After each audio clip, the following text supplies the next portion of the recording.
Welcome to Reels in the Round with Ronan and Kirk and this week's special guest, Salem.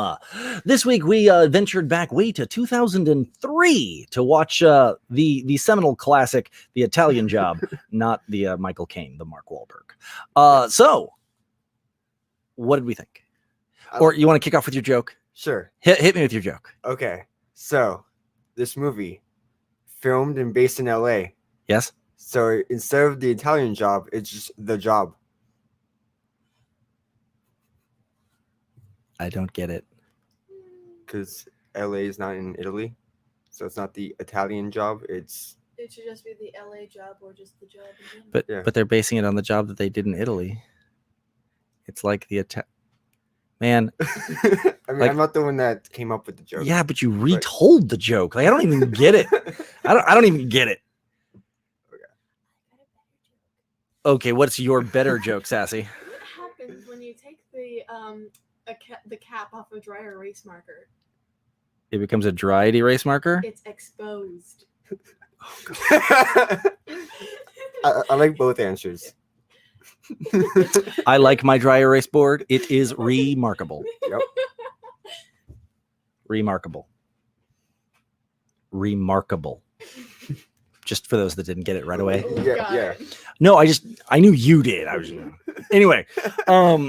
So The Italian Job. Now, this was your first time. Have you seen the old one, the 1960s one? No. So this was your first Italian Job experience.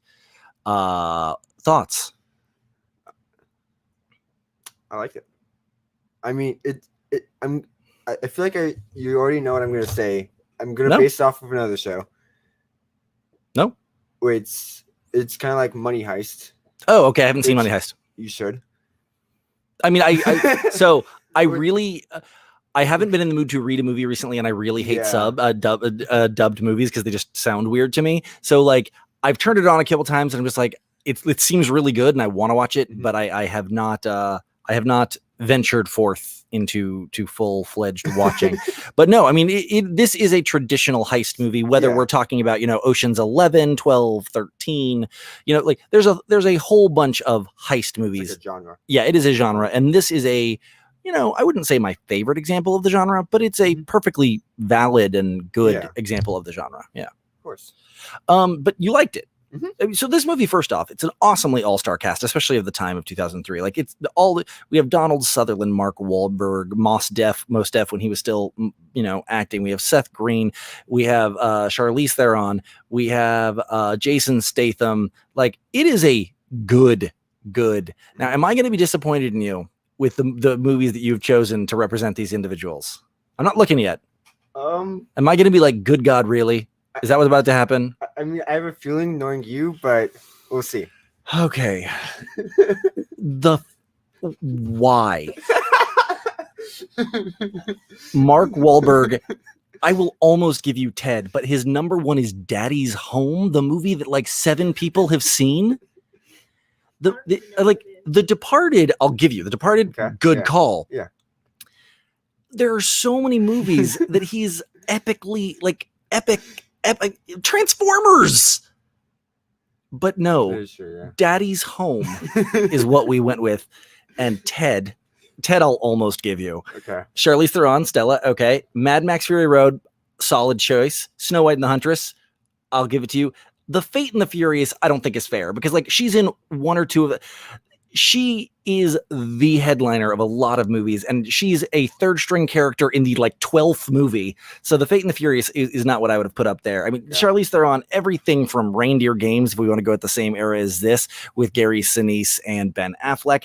We also have her first real American film, Mighty Joe Young, was epic. Her Academy Award nom for Monster.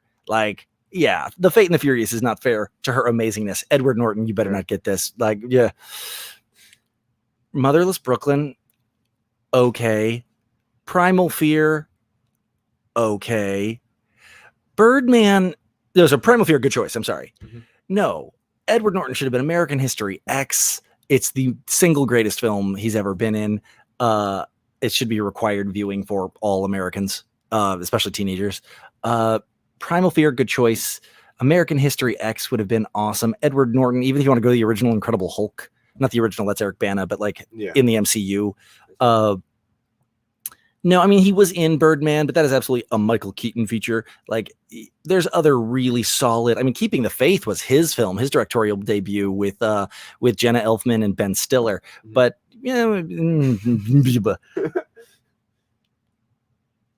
you know what? For Donald Sutherland, Mhm. as much his career is crazy long. So like, Yeah. but for your audience, The Hunger Game, Pride and Prejudice, and The Mechanic, you know what? A+. Those three, I will give you all three of them. The only two things I can recognize on this entire list is The Hunger Games and Pride and That's my Prejudice. point, is that to someone of your generation, Donald Sutherland, you nailed. But like, these are neither the best examples of their work, nor the most famous of their work, nor the Sorry, Kirk. I'm gonna learn you some film, boy. Try. You're gonna disappoint him. I'm gonna by hook or by crook, I'm gonna get you some film learning. Okay. So now F. Gary Gray, he has done some really cool stuff. Obviously, Men in Black, Set It Off, and The Negotiator. The Negotiator is actually one of my favorite films with his. It's Samuel L. Jackson playing Samuel L. Jackson. Have you seen it? Oh, The Negotiator is great. The Negotiator is awesome. Oh, so good. And then writer Donna and Wayne Powers, Deep Blue Sea, score Valentine, out of order. Okay, I didn't know that this was written by them. I mean, same writers. But like, walk me through it. Like, let's just go. Cast, crews, film style, music, anything stand out. This film came out like right around the time you were born, like the year after. The exact year. The exact year. Yeah. So this is a movie. I saw this in theaters when I was out of college. Like, I mean, just to give that. But what do you think? I really enjoyed it.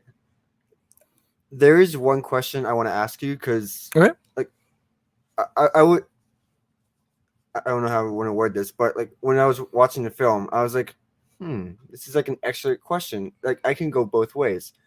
Who do you think was the better mastermind? And I'm going between. Well, there are three masterminds in this movie. Well, yeah, the computer. Oh, you're going that route. The computer genius. Seth Green, the Napster. Yes, Napster, or the Mark Wahlberg. That's not fair. That's like saying which is better to a car, the gas pedal or the brake pedal. Like, neither. Napster wasn't the mastermind. Master handled one spoke of the wheel. The actual better question is, who's the better mastermind, Mark Wahlberg or Edward Norton? Because both of them did massive heists. Yeah. And I would say, obviously, in the first one, Edward Norton, like, he managed to play his cards perfectly. Did you ever see the movie Entrapment? Does not sound familiar. Catherine Zeta-Jones and Sean Connery. It's not good. Same basic era. Okay. And Catherine Zeta-Jones does this amazing cat burglar thing, and she steals this painting. And then she rolls it up in a tube, drops it in a thing, and mails it from the museum. So when they're like, they're looking all over for it, they're doing all this different stuff, they're trying to find the painting. They're like, how, even if they were able to do it, like, how did they get the painting out the building? Like, oh my goodness, how did they even do that? And then Sean Connery, who was also a famous burglar, he stole it from the mailroom. And Catherine Zeta-Jones, like, how did you do this? Like, you had to steal it from the 67th floor, and I stole it from the basement. Like, it's just like it's just different ways of thinking. No, so like Edward Norton let another team do all the heavy lifting, and then he just took it quietly on a mountain road in the Alps. Yeah. Now, I will say there was a huge flaw in that system, and here it is. He was with a team of 5. Yeah. And a team of 5 stole the gold. But at the end, he kind of had all of it. So, like, was that just hired goons that didn't take much? Like, I'm confused how he hired a team of 5 to rob a team of 5 for less of a split than, because they clearly knew what they were stealing. Like, why didn't they just kill him and them take? Like, there's a big plot hole there. But I think the Napster character was clearly brilliant. Yeah. Clearly awesome, but he was wholly dependent. Without the other moving parts, he was the engine of the car. But you're a car person. Yeah. Is the Ford Mustang only cool because of its engine? There's No. other things going on. Mhm. So like, I don't know who you want to call the engine here. I will say that yes, he was a brilliant system in it, and they couldn't have done it without him. Mhm. But without them, they were a team. Yeah. Now, if you want to put like whose plan was better at the very end of the cat and mouse game between Edward Norton and Mark Wahlberg, Mhm. it's Wahlberg. yeah. I mean, well, obviously he won. Oh, But like, yeah. but the helicopter Overwatch 3, you know, they played Mhm. they played Pea All in a the Pod. cards, yeah. They played the shell game in full size, and it was pretty cool. Yeah, well, the reason why I brought up Napster is because of all the traffic. And like Right. navigating traffic and managing the traffic is hard. So now that is one of the two things from this movie that are actually borrowed from the original.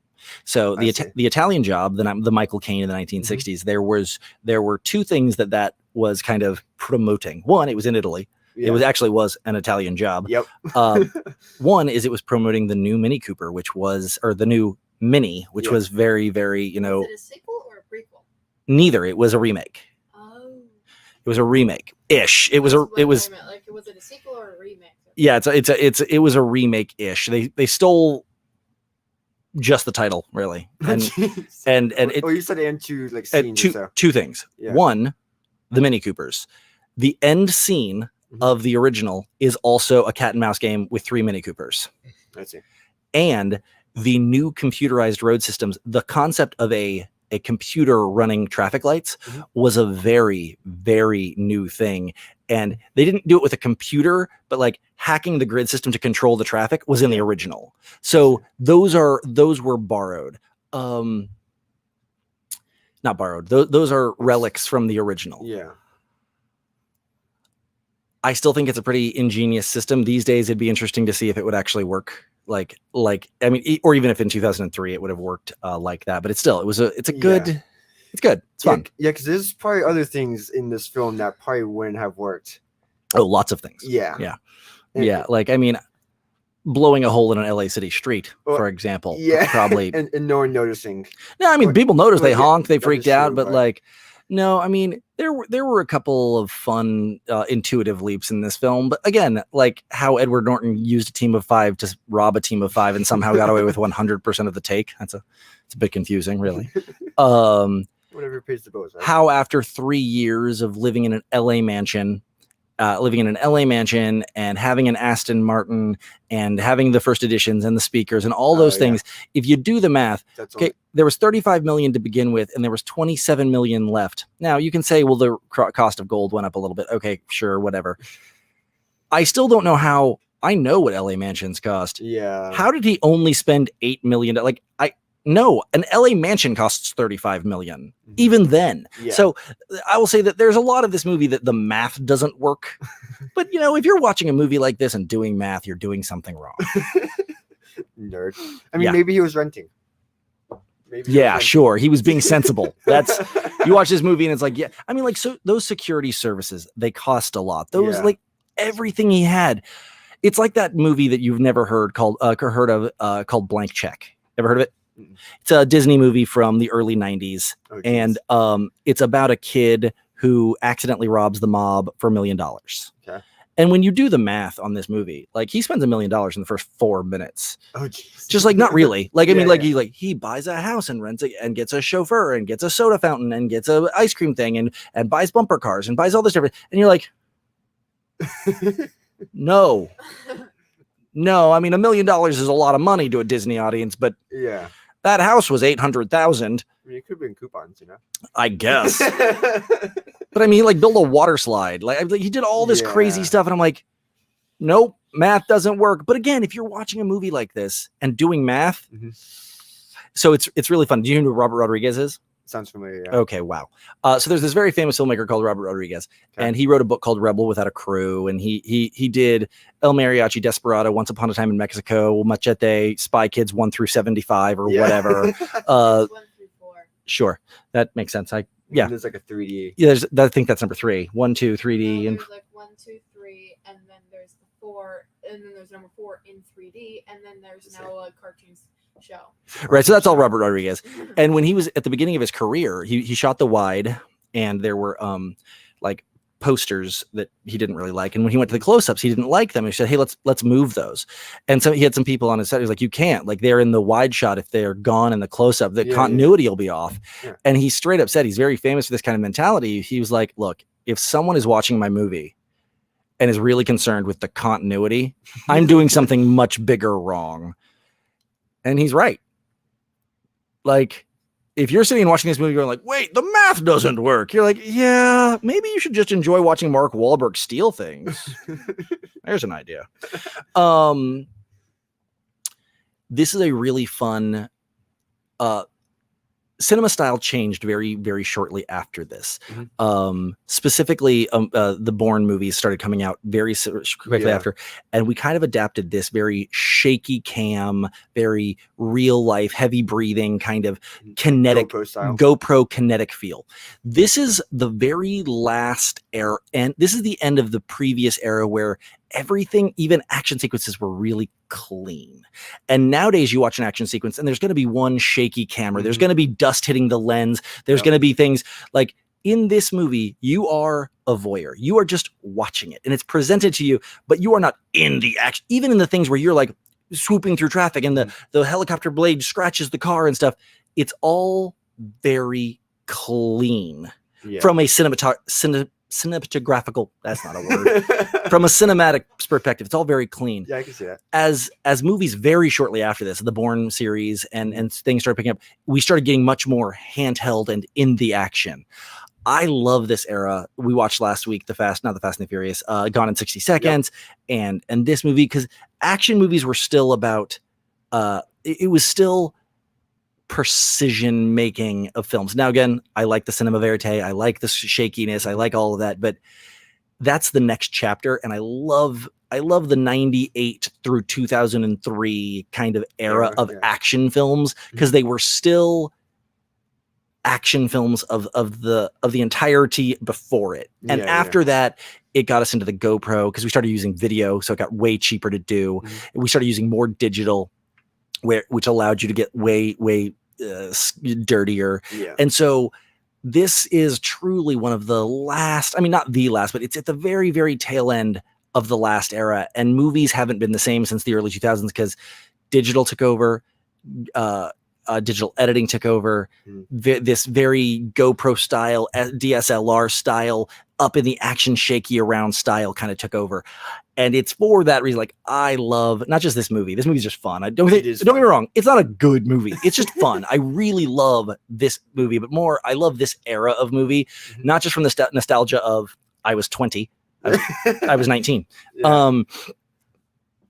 No, I was 21. I was born in 82. So I was 21. I'm 21 years old. So not only was it like the prime of my young adulthood, but movies changed after this, and they're awesome now. And I still love making them. I still love working them, but like, this is the end of cinema being cinema before it became interactive, if you will. Yeah. Plus, I mean, you can correct me if I'm wrong. I will. Okay. I think this is probably the only movie or so with a boat chase. Oh no, that's not true. So first off, Indiana Jones and the Last Crusade. I don't remember. The opening, don't go between them. Are you crazy? Are you crazy? Go between them. Like there's a whole sequence of Indiana Jones and Ilsa, I think her name is, the Nazi woman, and they're on a boat chase through, I don't know the city. Was it Venice? Like they're on there's absolutely other movies with boat chases. But I will say they are not, they are a few and far between. Yeah.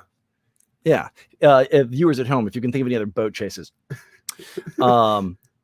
I mean, I guess we could say Speed 2, which the whole thing takes place on a cruise ship, but I don't think that's what you meant. What about the time with the two boats? This is better than the two boats. What's that from? The Lego Batman movie. Oh. Yeah. Lego Batman movie. Sahara. Yes. Thank you, John Paul. Sahara. With Steve Zahn. All right. Matthew McConaughey and Sahara has a pretty in-depth boat, but all that whole movie takes place like on the Nile, like in the Sahara, Yes. like on rivers. No, I mean it's been done, but you're right. Car chases clearly more popular, valued. more well, just easier to do. Yeah, that is I will say true. in film, when I was in film school, Uh-huh. they used to say there's 3 things you never want to work Okay. with ever. Never work with children, animals, or water. Because working with children, animals, or water, working with the Niger River. Thank you. It wasn't the Niger River. You said Nile before. I did say Nile. Yep. John Paul corrected. Yep. Yeah.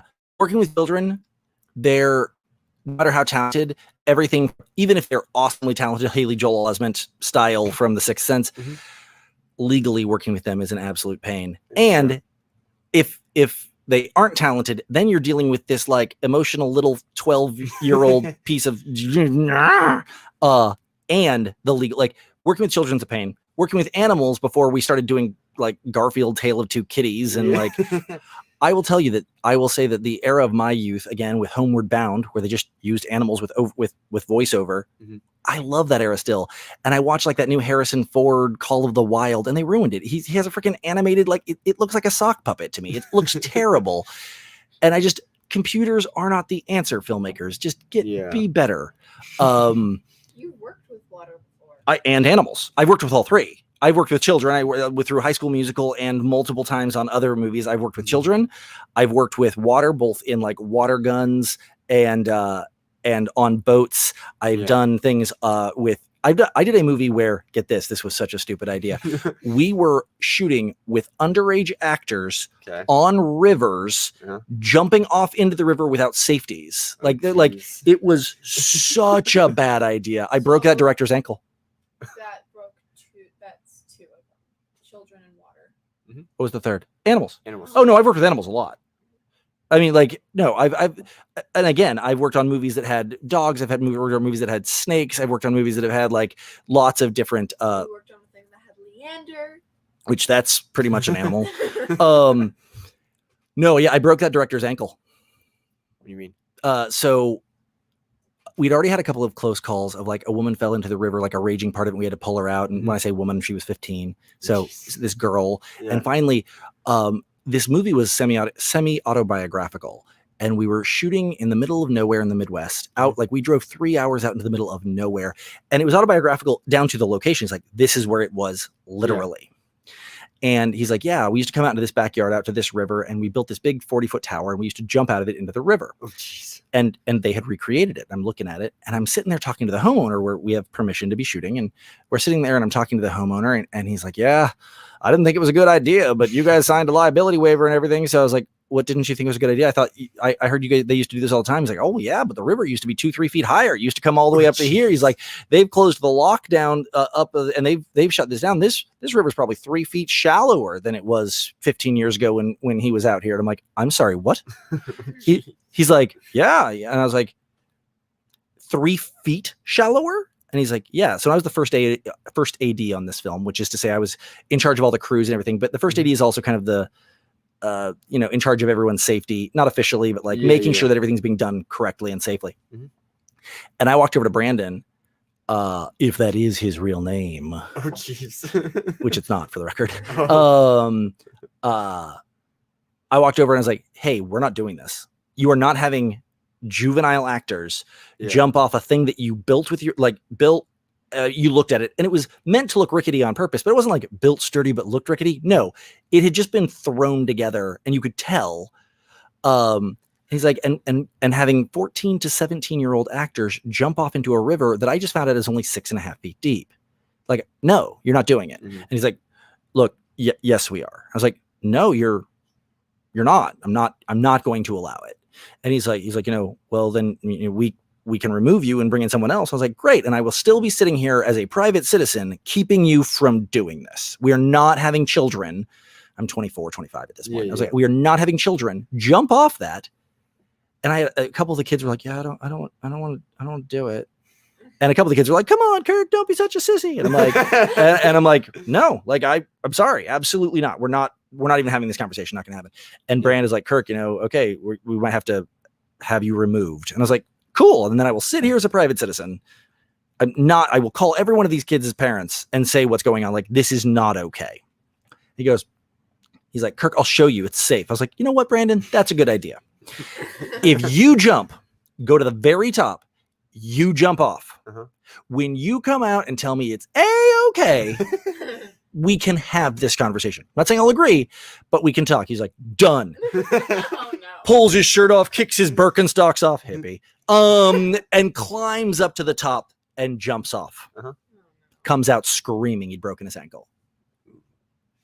He was 6 feet deep and he jumped off a 40-foot thing. Yeah. Like, and he was like, I hate to say I told you so. no, I loved to say I told you so. I sang it, I said it, I wanted to get it like written on my face. And he came out, he's like, no one jump, no one jump, no one jump. Okay, we'll have to shoot around this scene. And he came out and his very quickly his leg was black and blue, and we had to take him to, and we had to call shooting for the day, and he went to the hospital, and it was like not like shattered or anything. It was like a fracture. It wasn't even like a full break, but it was like a fracture that was really, really bad. I'm like, Yeah. dude, no, we shan't be doing that. Yeah, so like there's a few times on movies that I've been the jerk, and almost every time I've been pretty vindicated, like that one. Like I said, like I can't tell. Like I said, I will tell you when we're not on air, but like it's not fair to this filmmaker that I'm kind of trash talking in this movie. Yeah. But it is on IMDb. So for the record, I guess my name wouldn't be hard to find because my position, the movie. I mean, yeah, it's not hard to find, but no, it was a fun movie to work on, for the record. It was working with a bunch of teens and kids in the middle of nowhere. That same movie, Uh-huh. I showed up and found out that there was no driver for the 27-foot Enterprise box truck full of all the gear. And we're doing this scene out on a cattle ranch. And so we're driving out there, and suddenly the director like veers off the road into this pasture, just starts driving. And I'm like, he's kidding, right? And I'm driving with one of the camera guys, and he's like, he's kidding, right? And I'm like, we'll follow. And I'm in a 27-foot rented Enterprise, and we go off, and suddenly I realized it wasn't just straight pasture. There was kind of a road like cut into, like, so there's a trailish, and we kind of go, and we're about a mile off the main road now, and he pulls up to a bridge. Oh no. There are air quotes for those who are just listening. Evil air quotes. Yeah, no, there is a bridge that is, I kid you not, it's across a river. The river is like, we're maybe 10 feet across. This is not, but it's 6 or 7 feet deep, but only 10 across. And the bridge has been made of not, railroad, the pieces of wood that are on the ground under railroad tracks. Oh, yeah. It's literally just those edge to edge to edge. Cartoons? Yeah, like, it's 2 of those long ways and the rest stacked across, all hammered together. So, it's just like a ladder, but like your basic bridge. And I look over at the guy, and he's like, no. I'm like, yes. He's like, no, I'm getting out. I'm like, go ahead. So he literally, like, we're talking Indiana Jones movie. I stopped the car, but he like bails out of this van. Yeah. And everyone in front of me stops, and they're like, Kirk, are you going to do it? And I'm like, how close are we? He said, he's like, about another mile. I'm like, the other option is we push the dolly a mile through a pasture. So I think I'm going to do it. And I'm here. Everything went fine. But again, this movie was so poorly planned. Now, if you know anything about the first AD, you're like, wasn't planning it your job? I was hired 3 days before filming started. Like I was brought on to run set, not plan the shoot. Like the first AD usually does both. Yeah. I was only brought on to run set, not do all the planning. The planning had been done already. It was a fustercluck. It was insane. No, but I have some great stories. It's the first time I drank raw eggs. Oh. It's the only time I've drank raw eggs. I've never guessed on it. Yeah, I know, right? So, because then there was a scene, same thing, where they were playing Truth or Dare, and someone got dared to drink raw eggs, and I had a rule that I had actually. This is before the ankle story. I had a rule that that I had developed on an earlier movie Mhm. where I was first AD, that I would never ask an actor to do something that I wasn't personally right then willing to do. Not like, I've done it before. No, I'm willing to do it right now again, Yeah. or for the first time. Or like, and so that has led me to some really odd stories on movie film sets. By the way, I've done some really weird stuff, like the time I snorted a line of baby powder. Anyway, nothing. Hashtag parenting. And they were, and a lot of the kids were like, I don't want to drink raw eggs. Like, ew, gross. I was like, want to do it with you? And so I was off camera, but I had to shoot raw eggs. They're vile. It tastes like snot with a loogie in the middle of it. It's bad. So bad. No, yeah. Every time I was on set, if the actors were complaining about something they were having to continuously do or something they, yes. Guess what? Yes, it was. Someone found the movie. Oh, I see. Uh-huh. Yeah, I'll show it to you later. So yeah, I had to drink raw eggs, and then another movie I was doing on heroin and these drug addicts, and they had to keep snorting lines of cocaine. But obviously, we're not gonna have real cocaine, Of course. and so it was carnations, powdered milk, and baby powder cut together for the right consistency, and they were shooting lines of that. And so I snorted a line of that, and it is awful. You got like this postnasal drip of lactose coming down the back of your throat for hours. It was awful. Oh man. But boy, that was a tangent. Yeah. That was a tangent. Long one. Yeah, but no, my point is like in that era, because that was right around this time, shortly thereafter. This was 2005, 2006. Okay. Movies were still movies then. Like you set up your scene, you set up a camera, and you said action. But then shortly after this, things became like, okay, well, here we're going to do the motion capture, and here we're going to do the control shot, and here's where we're going to add in the computer screen, and here's where we're going to add in the augmented reality, and here's where we're going to add in the voice of Bradley Cooper as the voice, and here's where we're going to have, Sean Gunn, dressed as a raccoon, which later will be computer generated. Like, but like much before this, like, pre-Star Wars, movies were movies. Your actors had to act it. And sure, there were some tricks. There were absolutely painted backdrops and stuff like that. But this era, 2002 to 2005, is really the end of that as movies just became digital. And green screen and everything like that. John Paul, to your point, he said Hollywood without real cocaine. I have doubts. There's actually an ongoing joke. Al Pacino will not answer the question. In the very famous scene of Scarface, he has mountains of cocaine. Okay. And he and Martin Scorsese, the director, have been asked repeatedly, what was it? And neither of them will answer. Oh, jeez. Not like they go, it was fake. No, they're like, chuckle. They're like, we won't tell you. And they're like, why? They're like, that'll ruin the magic. Like, Fair. They're like, if we tell you it was real cocaine, you'll be like, oh my gosh, you had real cocaine. And if we tell you it was just baby powder, you'll be like, oh, it looks like it was cocaine. That's all you need to know. Like, was it real cocaine? We're not going to tell you. Was it fake cocaine? We're not going to tell you. We're not going to answer the question. There's absolutely movies that I've worked on where there was real cocaine. It was more in the trailers than on camera. But okay. Oh no, I've seen so much shit. Dude, I've seen so much stuff. I have had people call safety brakes on a film so that everyone could go get high because people were sobering up and they wanted to like level back out. See. Like, no, the film industry is a fun place. Sounds like and I was sober as a judge during all that. I didn't drink, I didn't smoke, I didn't do any of it. So it was always like, I was like, oh, I'm just gonna sit here and watch the gear. Bye, Mom. Good job. Yeah. But yeah, it's I love movies, and I've always loved movies. And you and I have talked movies for thousands of hours before we started doing this show. And I will say that it's always a little bit of a like I watch the Marvel movies, and like the rest of the world, I love the Marvel movies. But they feel plastic coated, candy wrapper, saccharine sweet. When I go back and watch the action movies of the 80s, I appreciate it because the bad effects are bad effects. Yeah. But for the most part, when you're like, legit, like they really jumped that car. Like they really did. The Black Widow movie was really good. But it was still lots and lots of CG. There was still so much CG that to the point where it's I don't get pulled into it. Like in this, that was a real boat chase. Was it a safe boat chase? Sure. It was like, but like, especially when you walk back to old like Jackie Chan movies from the late 90s and you see him like fling himself between two buildings and slide down anything. Like, I wonder how they shot that. Oh no, he just did it. Yeah.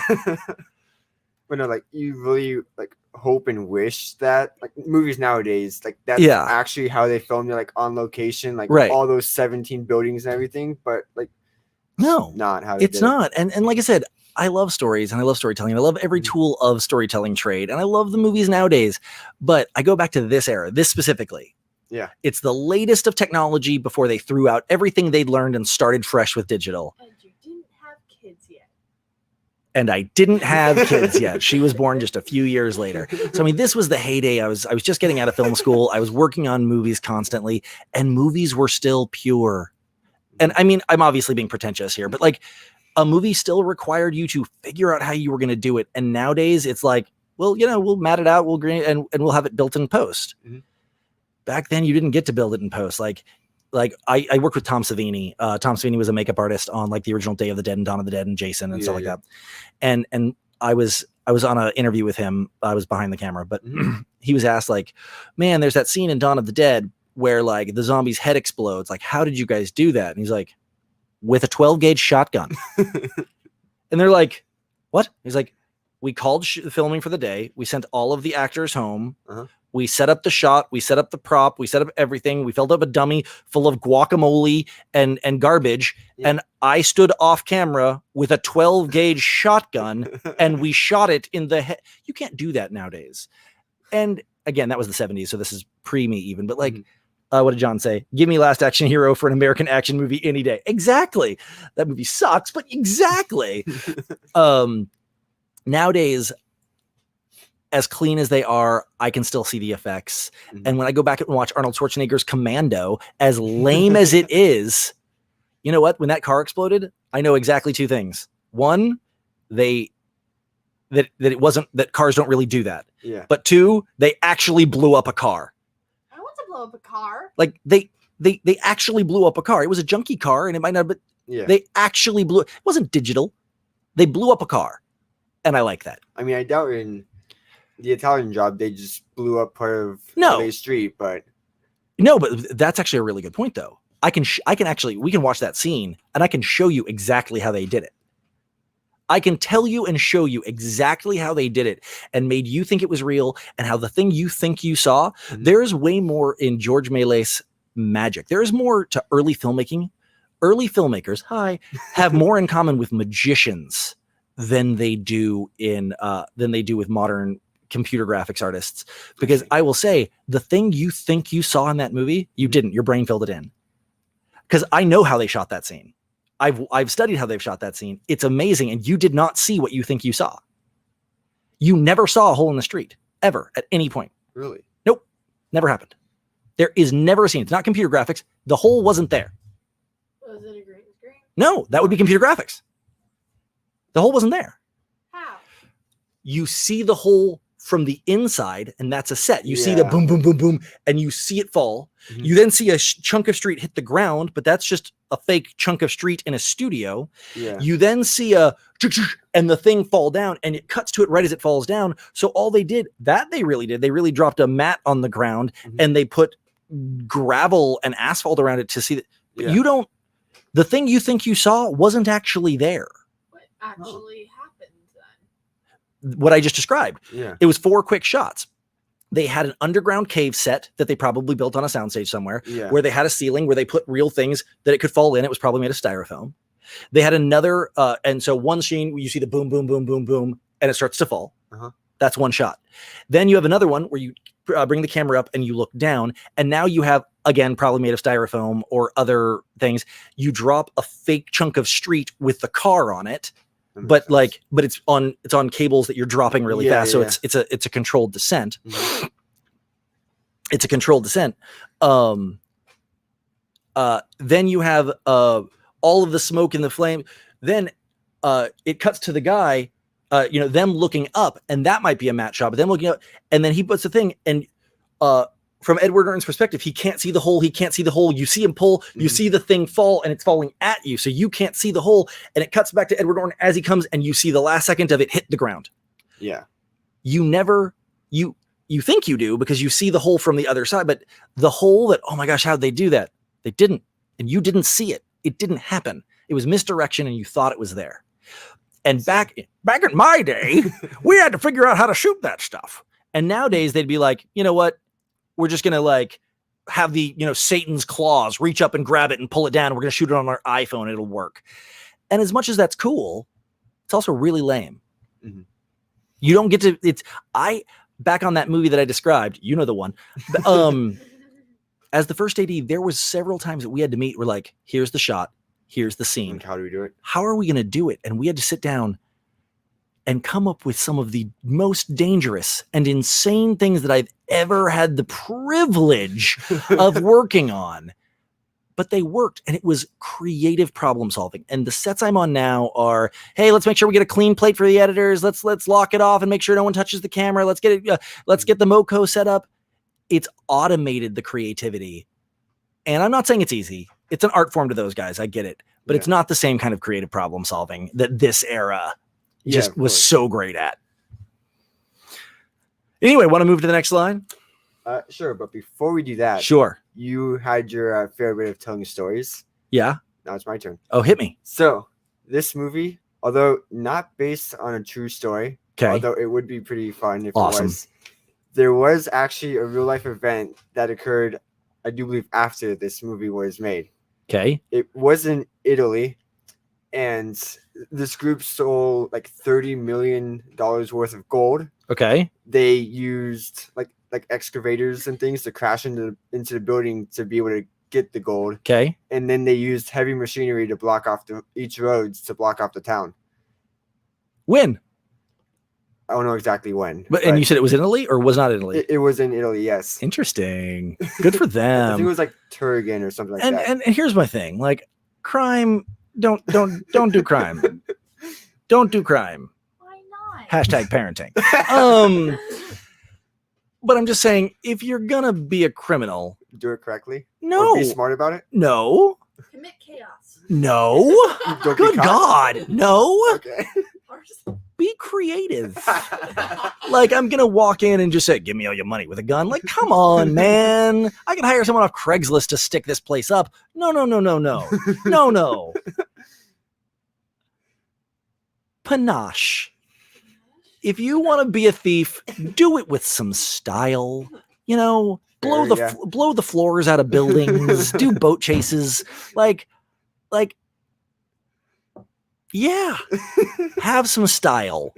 Have some fun with it. Like, I mean, like, you watch Catch Me If You Can, which is based on a true story, and like, and there's several movies that have emulated this that are not true, but like the relationship between Hannigan and Frank William Abagnale, like, they respected the crap out of each other. Like, he was like, damn, I hate him, but that was good. Like they got Killing Eve, the one that's recently with the psychopath and the CIA agent, like, tracking her. It's just like, I don't love you, and I want to catch you, and I think you're a bad person, but respect.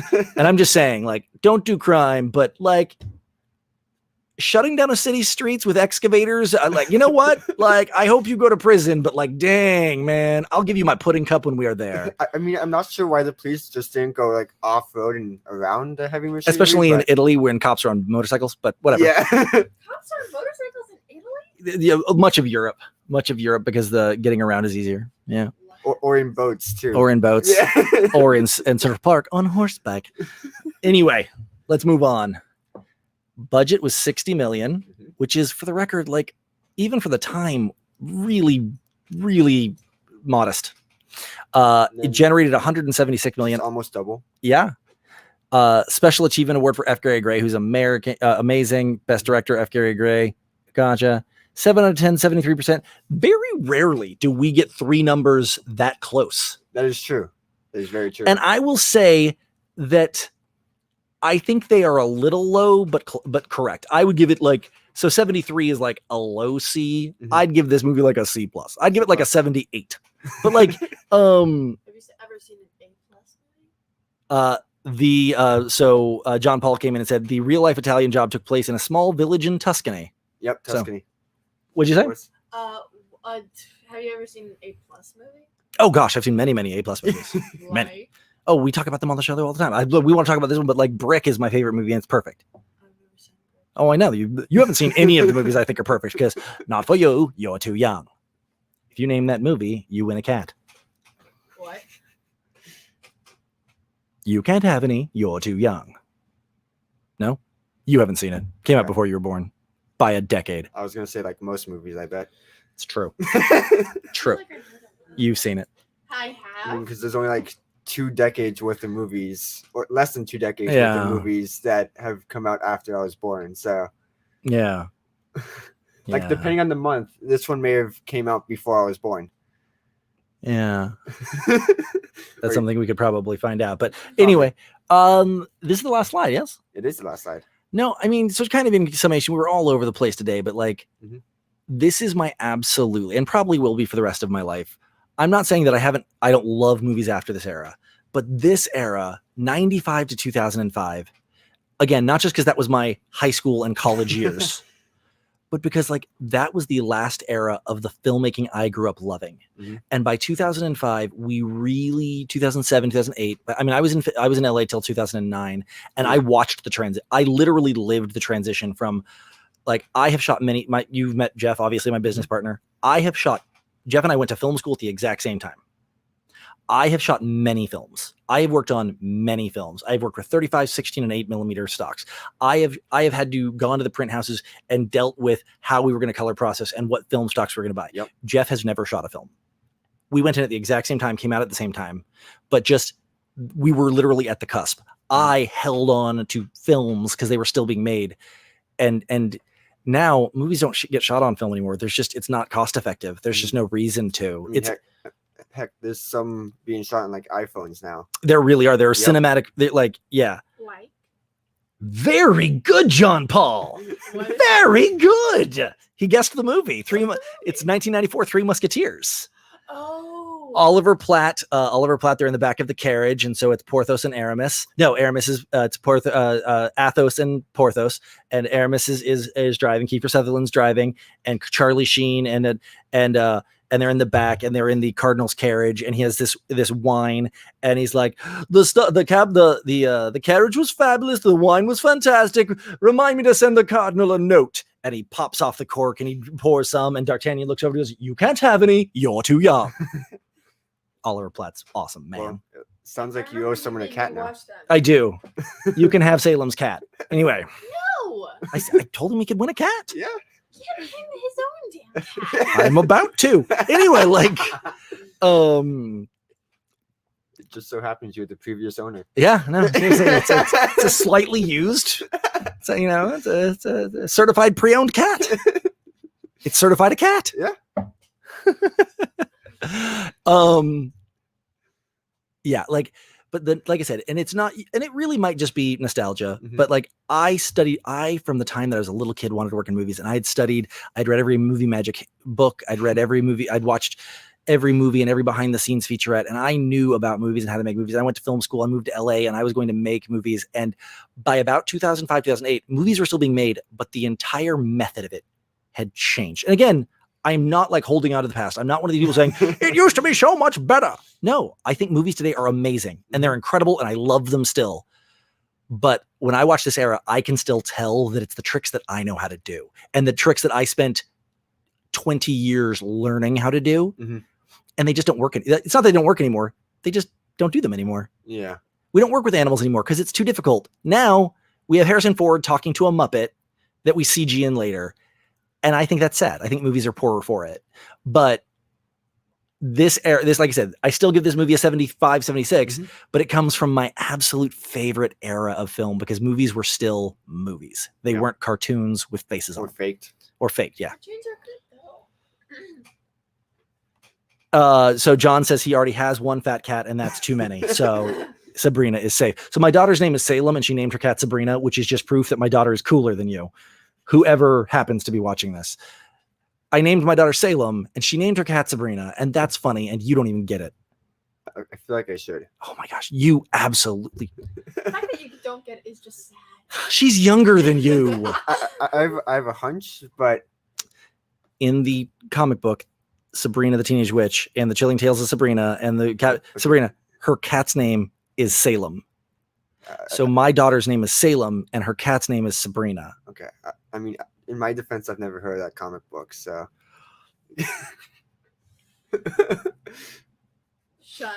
Shun the non-believer. It's also a television show that was huge 2 years ago with Kiernan Shipka, and it was all over Netflix. It made the news. It's a big ass deal. 3 seasons. It was a really big show.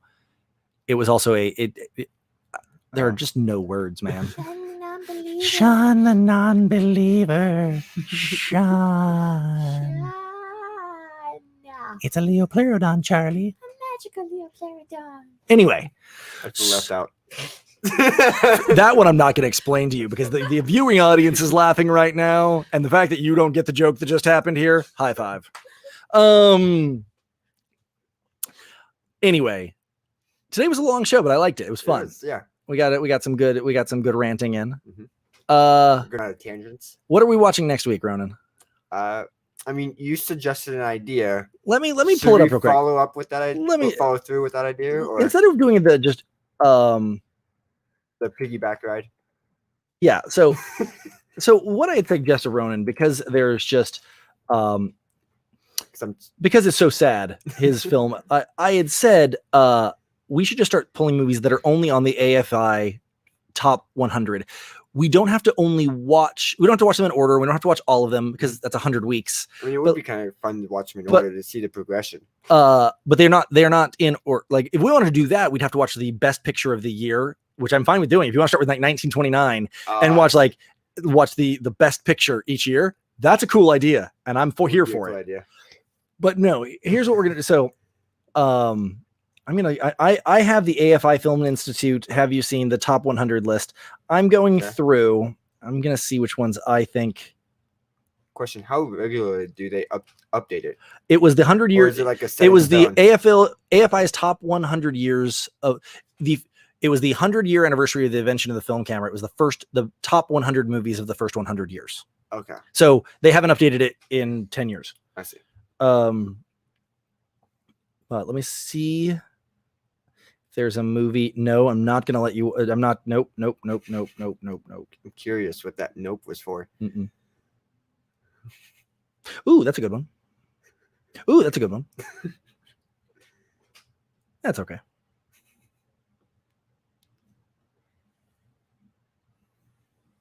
Ooh.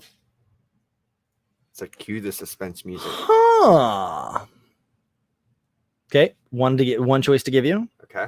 Oh, F you. That should not be on this list. Oh, F you. That should not be on this list. This list has lost all integrity. Yankee Doodle Dandy? Hey, stop reading over my shoulder. Technically, I'm not reading over your shoulder if I'm not behind you. That's what. Is this my shoulder? I'm looking this way. Okay, your call. Have Okay. you seen The Sixth Sense? I have a feeling I have. Yes, Oh, have you really? I think so. Yeah, With Haley Joel Osment? I see dead people. I think so. Okay. I mean, it may have been a bit, and may have forgotten a cue. Okay, we're watching The Sixth Sense. Okay. That's what we're doing. Never mind. I'm not going to give you the choice. We're watching The Sixth Sense. Okay. Because A, it's on the list, and B, that's an important one, and C, it's within your lifetime. So, no, it's not. 1999. Oh, Close yeah, enough. Not. It's like 4 years. I said close enough. Anyway, so next week we will be watching The Sixth Sense, and I'm almost definitely going to make you watch Unbreakable after that, because Unbreakable is one of my A+ films. Sixth Sense is an A. Okay. But I will say that most people think that most people consider Sixth Sense a better movie than Unbreakable. They are wrong, but there is merit to the argument. Like, Okay. I will say that I super disagree. I think Unbreakable is way better. It's his second film. They're not in a sequel. They're just the filmmaker's second film. Yeah. I like Unbreakable way more. Most people disagree with me. They're incorrect. But like, there's merit to the argument. So, for example, Unbreakable not on the top 100 list. Sixth Sense is. Okay. So that means in come 2 weeks, I have to see if I'm with the majority of the population or if I'm on your side. right, and I'll even say the third film is called Glass, and I will say that the kind of surprise third movie in the sequel. So you said, what is the sequel? Oh, It's not. Sorry, Unbreakable does have a series to it. Okay. Unbreakable does continue on, Okay. but that's another conversation. I will. Okay. I have comments to say. We will do. That's what we're doing next week. We're doing Sixth Sense. After that, we're doing Unbreakable, and then we might be doing Split, and then we might be doing Glass, and yeah, I think I have our next 4 weeks all like planned out. But I'm pretty sure Glass is breakable. Right. That's the whole point. Okay. In the movie Unbreakable, Uh-huh. there is Mr. Glass Okay. and Bruce Willis, who is unbreakable. Okay. And then the third movie is about Mr. Glass. All it So takes is a really anyway, big thing. you're watching Glass right now? Rock on. I actually like, I Oh. will say the third act of Glass sucks. Like just awful. But I do agree that the series is pretty decent. Oh, it's an axe. Okay. Okay. So I look forward to it. John Paul, you need to join us more. I enjoy our chats. I will be we'll see you next week. Until then, I've been Kirk. And I've been Ronan. I'm Salem. Present tense. Get out of here. On the first wall. So such a rebel. Okay, we will see you all